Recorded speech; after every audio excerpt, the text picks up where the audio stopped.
Hi everyone, Chelsea from Plotly here. Ready to start the webinar, and today we're going to be talking about automated email reporting with Plotly's Python API.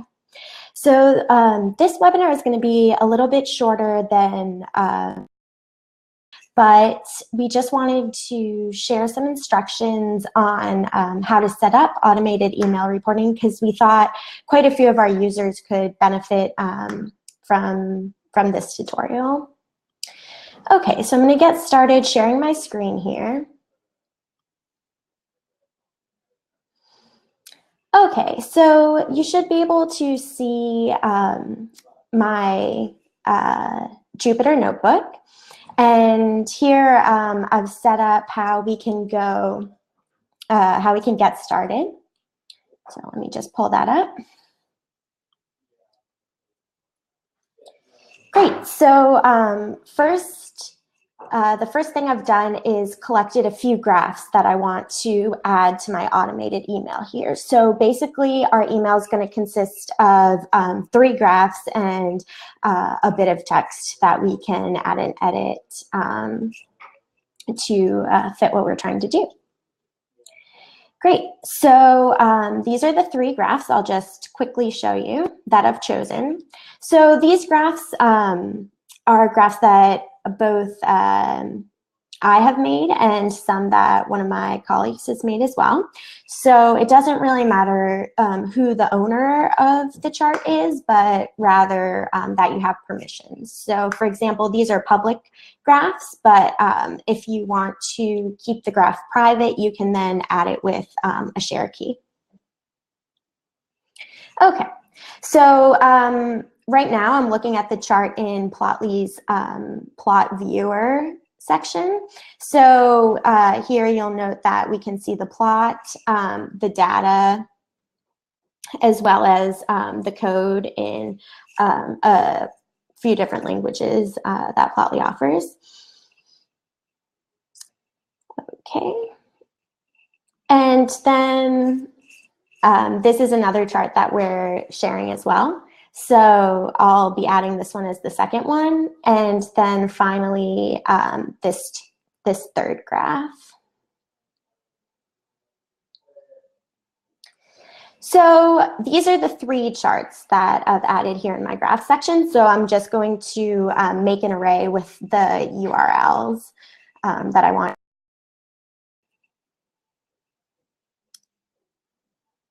Okay, so now the next thing we're going to use the IPython display and HTML functions to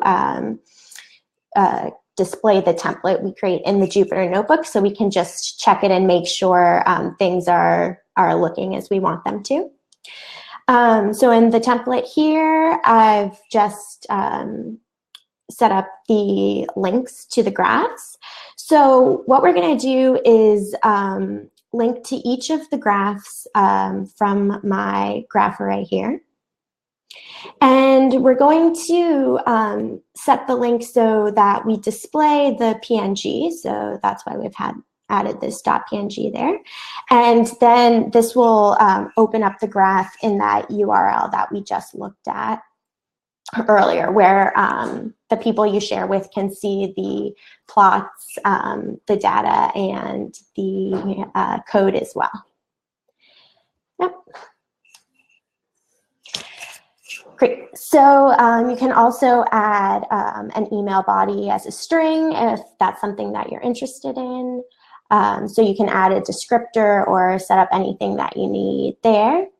And then here we've just set up a little loop. So we're going to go through and add each graph to that template. So that will just format the URLs so that each graph gets added there. So then we're going to go ahead and display this HTML that we've written here. So each URL was appended to my email body, and now we're using the IPython function to display that. And below you can see what we'll be sending in the email. So here is my first graph, and then the little description to click and comment to see the interactive chart, which is what we looked at earlier. Then we have the second one, and finally the third there. Great, so now we're going to set up the information we need to actually send the email. So first, the sender, I'm going to be sending that from myself. And right now I'm the only recipient, but we can add other ones here. So I want to send to my colleague as well. So you can add as many recipients as you need there. I've added a subject, and then also the email server information, the port that I'll be sending from, and then the username will be the sender in this case. Great. So now we'll use the email package here. So we'll be setting up the MIME types and the OS as well. So we can add the password there. So you can set up your password in either your bash RC file or something like that. And then when you want to import that, you can do so with the OS function there that we'll see below. Okay. So here we'll just set up the message. I'll add the sender in the from section, the recipients as 2, and then add my subject as well. And then here we'll have the server code that can send each of those. So here with the SMTP, we'll set that email server host that we defined above and our port. Then we'll log in with our username and password, and then send the mail. So this notebook and the code here basically just will send the email an initial time. So if we go through and run each of these, we'll be able to see the email arrive.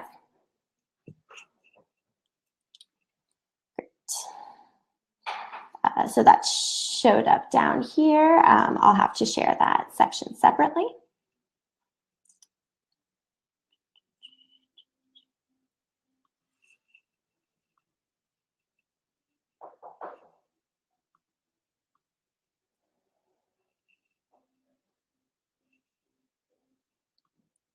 Okay.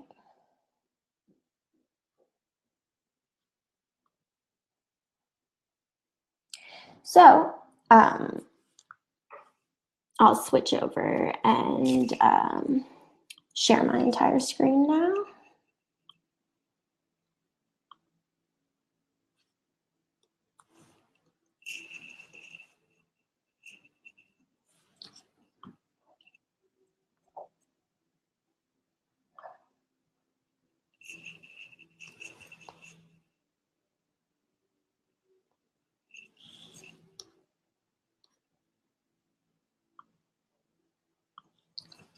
Okay.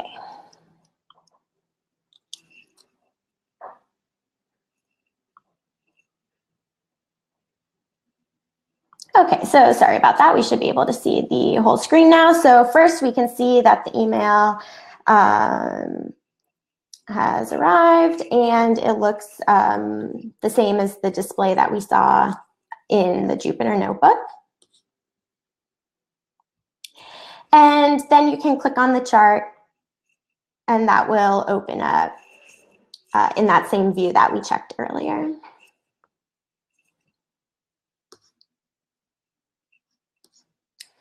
Great, so now that we've looked at how to set up the email, we can look at how to schedule it. So you can make this email sending an automated scheduled task. Okay, so what we've done here, I've basically, instead of running in the notebook, I've added the same script to a Python file on my computer. So we can open that up.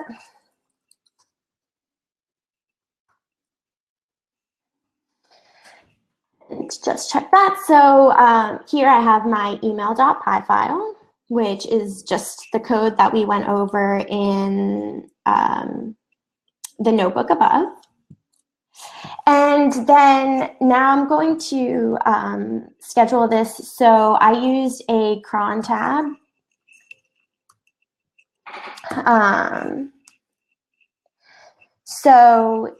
Here, one second. Okay. So here we can check. I'm just opening up in the Vim editor. And I've set up a scheduled cron job here. So I'm basically just running with my default Python version, this email.py script that I've saved on my computer.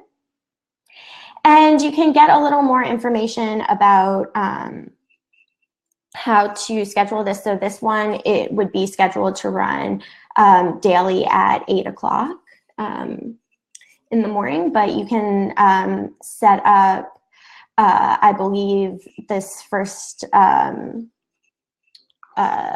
section there is if you want to schedule for every hour. So for example, if you wanted to send this email every hour, you could do send every 60 minutes. Otherwise, you can do hour or by day, and then you can set that up so it's sent at a schedule that works for you. And I didn't mention before, so to schedule with the cron jobs would work on a Mac operating system, which is what I'm running on now, so you can follow along exactly as I've set this up. But you could also run on Linux. Now, if you're running on Windows, it's going to be a little different. You'll have to I believe they have a task scheduler for Windows, so you'll have to follow that along a bit separately than we've done with the Mac version.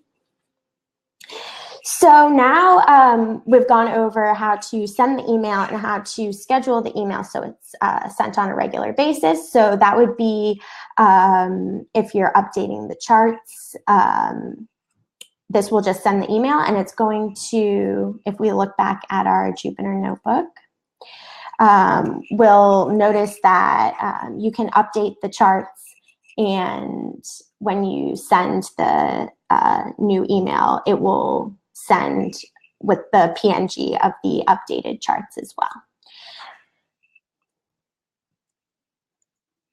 Okay. So I'm just going to pop back. That was basically the overview that we wanted to do, just to let people know that it's possible and pretty easy to get set up with a scheduled email. And if you need to, if you'd like to find the code in the future, you can take a look. It's in our documentation, and I'll post the link just in the chat here. And so you'll be able to refer to that in the future if you want to schedule your own emails. Okay, so I think we have some time for questions now, if anyone has any questions about scheduling the email or updating the charts for the email or anything like that.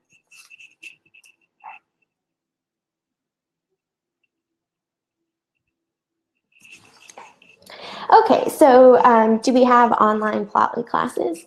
So we've been doing these webinars pretty often, and we don't necessarily have quite a what we'd call classes, but all of our webinars are saved online, and we also have pretty extensive online documentation with tutorials in them. So if you're interested, you can go to plot.ly/Python, and you can find all of the documentation and tutorials for Python there. And someone else asked if this works with subplots. Yep, it will work exactly the same with subplots. So if I can just pull up my link here, I can show you. You can just replace those graph URLs with a graph that has subplots, and it will work exactly the same.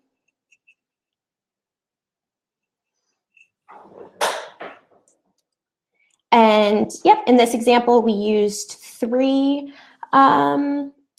charts, but you could send with just one if you only have one that's updating, or as many as you like there. So you can really customize that report to fit whatever situation you're using. And yep, can you use pandas with Plotly? Yep, absolutely. Some of those charts actually used pandas to create the data frame to create those charts initially. Yep. And so in this example, we were doing the email reporting with Plotly's Python API, but it doesn't really matter what you use to create the charts. So you can use the Python API to create the charts, or you can use our Chart Studio user interface, or our R API, Plotly.js. Really, any method to create the Plotly charts will provide that link for you, and then you can use that link in your graph array. So you can send basically any charts with this email reporting technique. Yay. Great, so yeah, I'll just leave it for one more minute to see if there's any questions. I'll also post a link in the chat to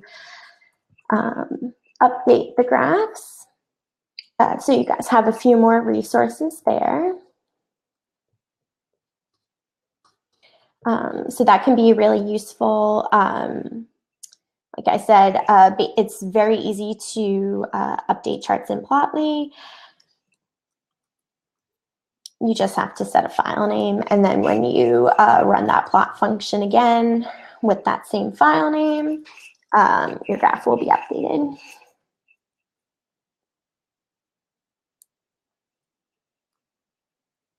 Okay, great. Well, I think we're going to wrap up now, so I'll just make sure. Yep, okay, so I think I missed that first question of can you share the link of the Jupyter notebook, but that's the that will be that first link that I shared, the plot.ly Python /email reports, and from that link you should have all the code, and you can also download the notebook there. Great, so yep, we're going to wrap up now. We should be doing another webinar pretty soon. Oh, one more question. I'll get this last one. Okay, how can you make a scatter table and pie chart in a subplot? So the table and pie charts work a little bit differently. So they don't have the Cartesian axis that the scatter does. So the subplots are going to be a little bit different. I can share some links there. So, okay, we have one example of a table and Python subplot. Let me just grab that link. But this will be using the Python figure factory table.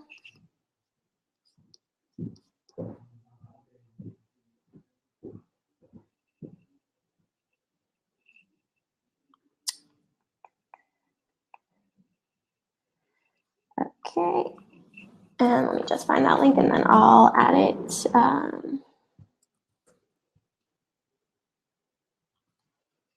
Have that there, and that should help you get started with that.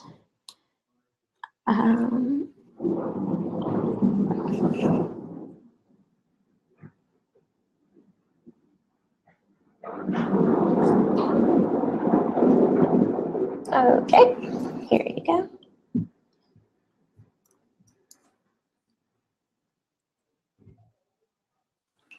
Yep, so that has an example of adding the table and the pie chart. And then if you follow that tutorial, basically what that does is sets up the axes with specified domains. And you could, the domains there are going from 0.5, 0 to 0.5, and then 0.6 to 1. But you can adjust those domains and add multiple axes. So you can set up the subplot to the dimensions that you'd like. And then you'll just be adding the charts associated with those axes where you've set the domains. So yep, that example you should be able to get started with that. Yep, so that example should have a pie chart, the third one down. It will be the last example on that page. And it shows you how to add the pie chart to the subplot. So that's a good question because it is a bit, the pie charts behave a bit differently. So there, the domain is set in the trace information. So it's not set in the layout like the other types of charts.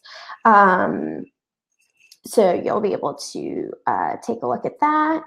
I can actually, I don't know if this is gonna, no, it's too long to include all the code there, but yep, if you take a look at the last example on that link that I just attached, you'll see how to set the domain of the axes for the pie chart in the data level. So in the trace that you're setting up rather than in the layout like we do with the other Cartesian-based plots. It's a good question. And I think we have some subplot examples on the pie chart document. So it's going to work the same way with that. You'll set up the domain information for in the data portion, and then for your Cartesian charts that you want to add, that will be yeah.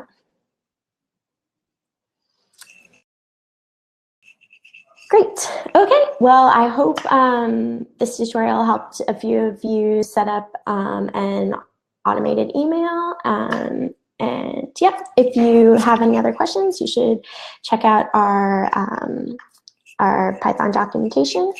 And I've just added that link into the chat as well. All right. You should be all set then. Thanks for watching.